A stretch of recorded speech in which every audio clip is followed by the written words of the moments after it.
Puji Tuhan, selamat malam. Kita bersyukur malam hari ini kita boleh ada sampai saat ini semua karena anugerah Tuhan, kemurahan Tuhan dalam kehidupan kita. Malam hari ini saya akan membawakan renungan malam untuk kita semua yang terdapat di dalam Yosua pasal yang pertama ayat yang ke-6 sampai yang ke-9. Yosua pasal pertama ayat yang ke-6 sampai yang ke-9. Firman Tuhan katakan, "Kuatkan dan teguhkanlah hatimu, sebab engkaulah yang akan memimpin bangsa ini memiliki negeri yang kujanjikan dengan bersumpah kepada nenek moyang mereka untuk diberikan kepada mereka. Hanya kuatkan dan teguhkanlah hatimu dengan sungguh-sungguh, bertindaklah hati-hati sesuai dengan seluruh hukum yang telah diperintahkan kepadamu oleh hambaku Musa. Janganlah menyimpang ke kanan atau ke kiri, supaya engkau beruntung kemanapun engkau pergi. Janganlah engkau lupa memperkatakan kitab Taurat ini, tetapi renungkanlah itu siang dan malam, supaya engkau bertindak hati-hati sesuai dengan segala yang tertulis di dalamnya. Sebab dengan demikian perjalananmu akan berhasil dan engkau akan beruntung. Bukankah telah kuperintahkan kepadamu, kuatkan dan teguhkanlah hatimu, janganlah kecut dan tawar hati, sebab Tuhan Allahmu menyertai engkau kemanapun engkau pergi." Puji Tuhan. Di sini dikatakan bahwa Yosua adalah pemimpin muda yang ditunjuk oleh Tuhan untuk memimpin perjalanan bangsa Israel ke tanah perjanjian, ke tanah yang sudah dijanjikan Tuhan seperti yang dijanjikannya kepada Musa. Ini merupakan satu beban atau tanggung jawab yang besar bagi Yosua, sehingga di dalam firman Tuhan dalam ayat yang sudah kita baca, di situ ada kata kuatkan dan teguhkanlah hatimu. Di situ kalau kita lihat ada 3 kali disebut kata kuatkan dan teguhkanlah hatimu. Artinya apa? Berarti itu artinya adalah sangat-sangat penting. Kenapa? Karena Tuhan tahu di dalam diri Yosua pasti ada ketakutan, ada kebimbangan, ada keraguan dalam dirinya. Apakah dia bisa membawa bangsa Israel ke tanah perjanjian yang Tuhan sudah janjikan kepada mereka. Dan itu bukanlah satu hal yang mudah. Dan Tuhan pun juga tahu bahwa ke depannya ketika dalam perjalanannya menuju tanah perjanjian yang Tuhan janjikan, itu gak akan mudah. Ada tantangan, ada rintangan ketika dia membawa bangsa Israel ke tanah perjanjian. Oleh sebab itu Tuhan sudah memperingatkan kepada Yosua, sudah memberi warning kepada Yosua untuk tetap kuatkan dan teguhkanlah hatimu. Kata kuat di sini artinya tahan, tidak mudah goyah. Dan kata teguh di sini artinya kokoh, kuat, kuat berpegang, tetap dan tidak berubah. Jadi ketika Tuhan menyampaikan ini kepada Yosua, Tuhan tahu apa yang ada dalam diri Yosua. Oleh sebab itu Tuhan katakan kuatkan dan teguhkanlah hatimu. Bagi kita anak-anak muda pun juga Tuhan katakan untuk kita tetap kuat, untuk kita tetap teguh dalam setiap kehidupan kita, dalam kita menjalani setiap hari-hari kita. Karena apa? Karena sebagai anak-anak muda pasti banyak tantangan yang dan gak akan mudah. Oleh sebab itu malam hari ini kita sama-sama belajar bagaimana caranya supaya kita tetap kuat dan teguh di dalam Tuhan, dan kita tidak akan goyah walaupun apa yang kita alami, apa yang kita hadapi itu mungkin sulit. Tapi kita akan sama-sama belajar bagaimana caranya supaya kita tetap kuat dan teguh di dalam Tuhan. Yang pertama adalah kita prioritaskan Tuhan. Dalam Matius 6 ayat yang ke-33 di situ dikatakan bahwa carilah dahulu kerajaan Allah dan kebenarannya, maka semuanya akan ditambahkan kepadamu. Artinya apa? Berarti kita harus utamakan Tuhan dalam setiap kehidupan kita. Prioritaskan Tuhan dalam segala hal. Prioritaskan Tuhan, utamakan Tuhan di segala-gala kehidupan kita. Jangan kita salah dalam menentukan prioritas. Kalau kita memprioritaskan Tuhan, kita juga pasti akan taat dan setia pada firman Tuhan, serta kita akan mengandalkan kekuatan Tuhan, dan kita gak akan mengandalkan kekuatan kita sendiri. Karena apa? Karena kita tahu kalau dengan keadaan kita, dengan kekuatan kita itu hanya terbatas. Tapi kalau kita mengandalkan kekuatan Tuhan dan kita serahkan semuanya kepada Tuhan dan kita utamakan Tuhan, maka kita akan bisa dan kita akan mampu untuk kita melewati semua pergumulan kita, permasalahan kita yang kita alami saat ini. Salah satu contohnya adalah Daud. Di dalam Mazmur pasal yang kelima, ayatnya yang keempat. Mazmur pasal 5 ayat yang keempat. Di situ dikatakan, Tuhan, pada waktu pagi Engkau mendengar seruanku. Pada waktu pagi aku mengatur persembahan bagimu dan aku menunggu-nunggu. Di sini kita lihat bagaimana Daud memprioritaskan Tuhan. Sebelum dia mengawali harinya, dia mengutamakan Tuhan, dia mencari Tuhan setiap hari.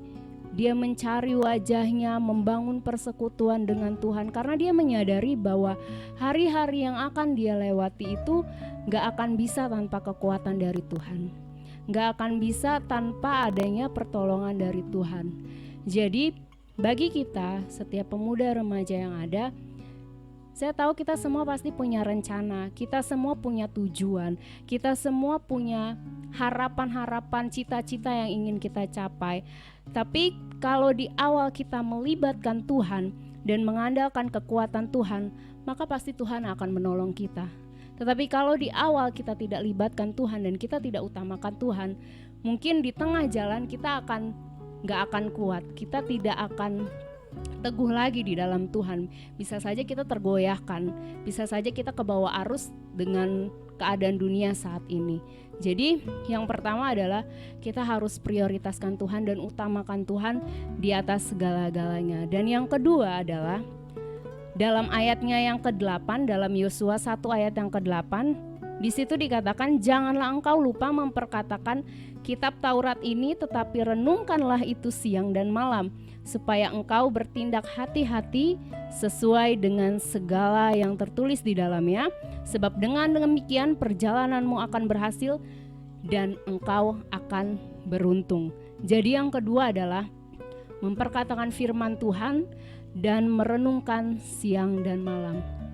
Ketika kita memperkatakan firman Tuhan dan merenungkannya, maka di situ ada janji-janji Tuhan yang menguatkan kita, yang menjadi pegangan buat kita.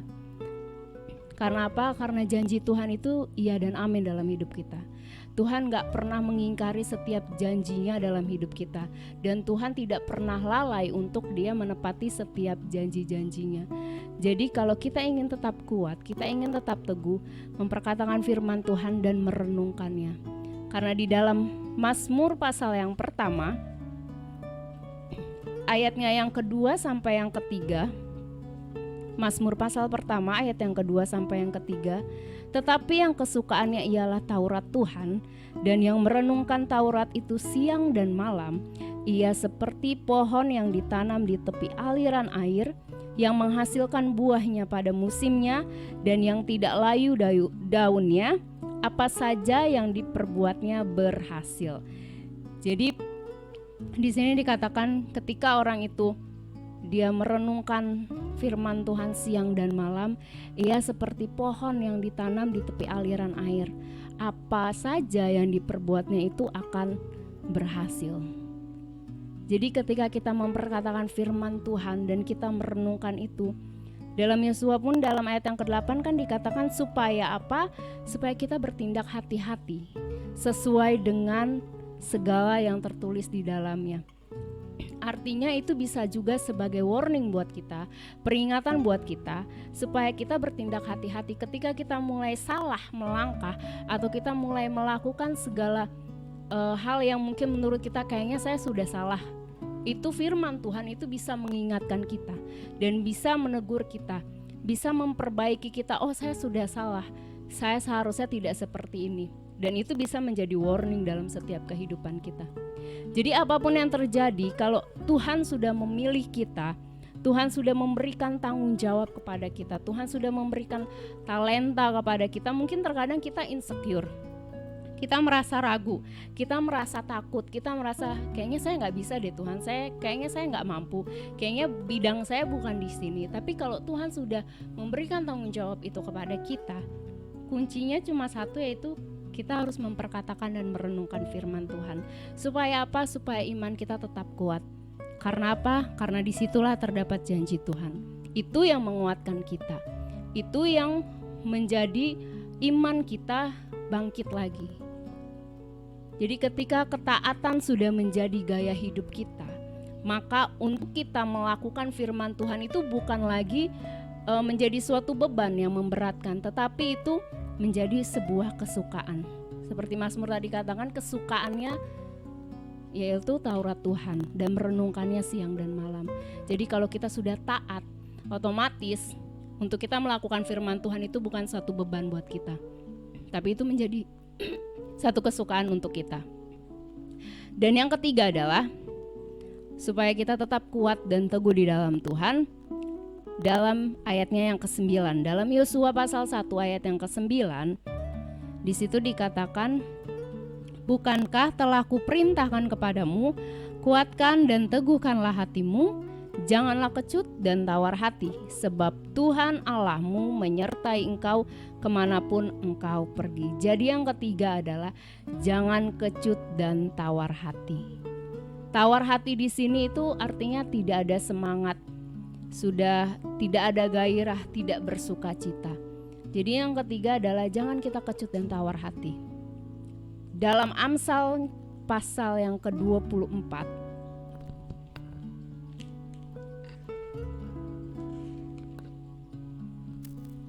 Amsal pasal yang ke-24 ayat yang ke-10, di situ dikatakan, jika engkau tawar hati pada masa kesesakan, kecillah kekuatanmu.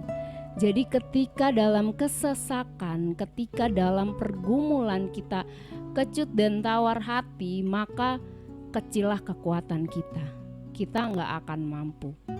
Semua keadaan yang kita alami, kita harus menyadari bahwa itu semua adalah bagian dari didikan Tuhan dalam hidup kita. Kita harus sadari bahwa apa yang terjadi dalam hidup kita itu adalah proses Tuhan untuk setiap kehidupan kita. Kenapa itu didikan Tuhan? Karena di dalam Titus pasal yang kedua, Titus pasalnya yang kedua, ayatnya yang ke-12,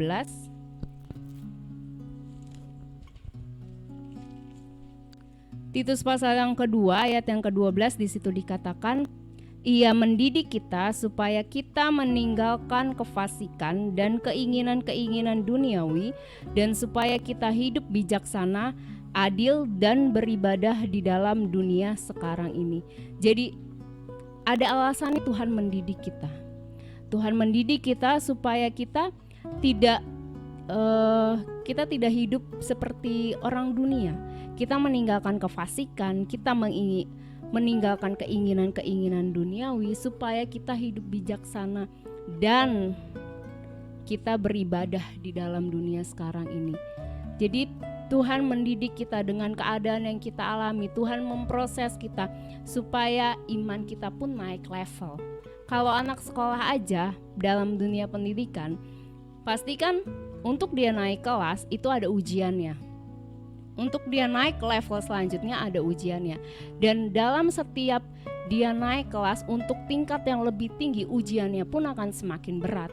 Gak mungkin sama dengan kalau ujiannya itu dengan tingkat yang bawah. Pasti semakin atas ujiannya pun akan semakin berat.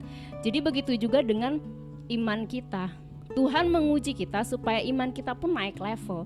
Levelnya gak di bawah aja. Tuhan mau kita lebih lagi dan lebih lagi untuk iman kita lebih naik lagi dan lebih lagi percaya kepada Tuhan.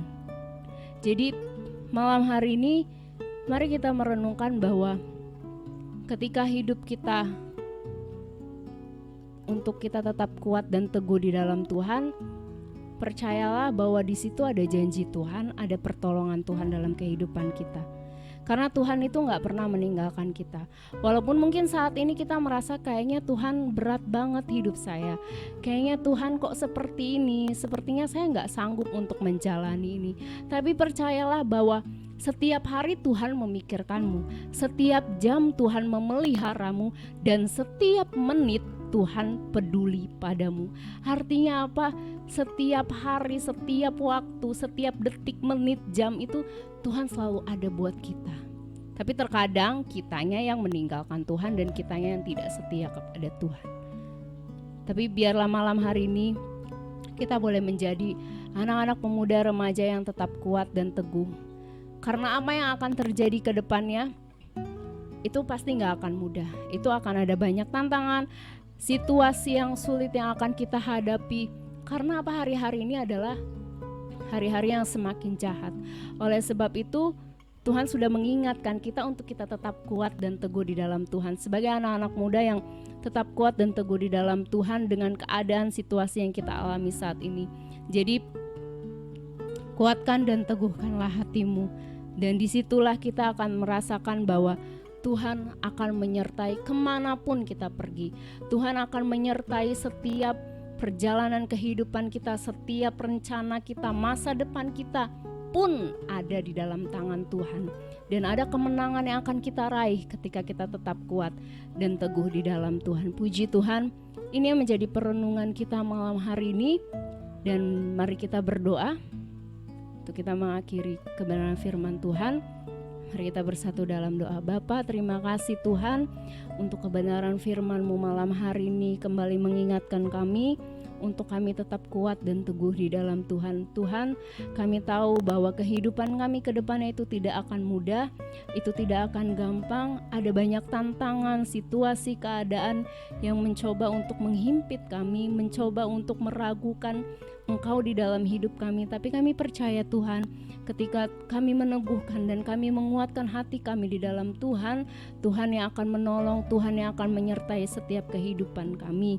Tuhan, kiranya Engkau mampukan kami dan kuatkan kami Tuhan, dan biarlah hidup kami pun kami boleh menjadi berkat untuk banyak orang. Terima kasih Tuhan Yesus, materaikan firman-Mu dalam setiap kehidupan kami. Dalam nama Tuhan Yesus Kristus, haleluya, amin.